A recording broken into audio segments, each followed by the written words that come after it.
According to Canadian security intelligence, China, alongside Russia and Iran, are very likely to deploy AI to interfere in Canada's 2025 federal election. A warning from Canada's Communications Security Establishment, or CSE, has pegged China as the leading threat to pump out fake content and propaganda, exploiting Canada's internet-reliant populace, over 80% of which get their news online.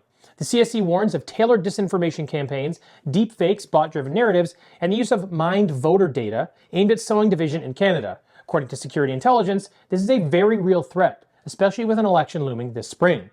And while this is a significant threat for Canadians, I believe Canada's election is merely a pawn in a tech Cold War with China's AI as the queen on the board, and here's why.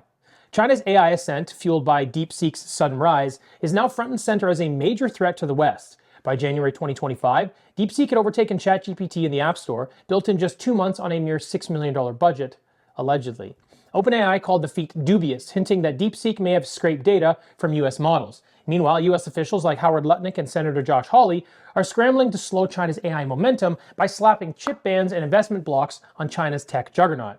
Now, let's connect that to Canada's election interference concerns. If DeepSeek can challenge OpenAI, this means they have a world-class AI tool that not only has zero guardrails to stop the production of fake content, but can be actively weaponized to develop divisive content at scale.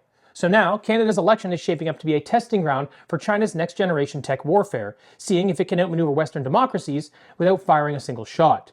Unfortunately, at home, this AI threat lands on fertile ground, and it's the Liberals who obviously stand to gain.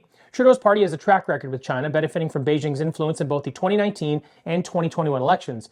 Now, with their approval rating plummeting to 22%, they're desperate, and China's AI could be the boost they need. Not to mention, a weak, compliant Liberal government helps protect China's economic foothold in Canada, while Poilievre's surging Conservatives, who promise a China crackdown, threaten to disrupt that cozy arrangement. So it's not crazy to imagine that a few well-placed WeChat bots spinning Carney as a beacon of stability could tip key ridings, especially among Canada's 1.8 million Chinese Canadians. So for the Liberals, division isn't a problem, it's a strategy. Rural versus urban, diaspora versus old stock. Splitting the electorate has kept them in power before, and given that the Liberals, NDP, Bloc Québécois, and Green Party are now talking about forming a unified coalition, all that matters to them is eroding a Conservative majority. Now, if I'm correct and China is working to prove it can outfox Western democracy, this isn't Canada's mess alone. Sure, a polarized Canada with Liberals clinging to power is the perfect petri dish, but with US midterms in 2026 and European parliaments just after that, China may crack democracy's digital spine, and with it, open an entirely different world of political warfare. And here's perhaps an even bigger problem. Our Western governments will position this as an existential threat, demanding more power over the people and the elections, all under the guise of saving democracy, leaving Canada and the West caught in a storm without a compass.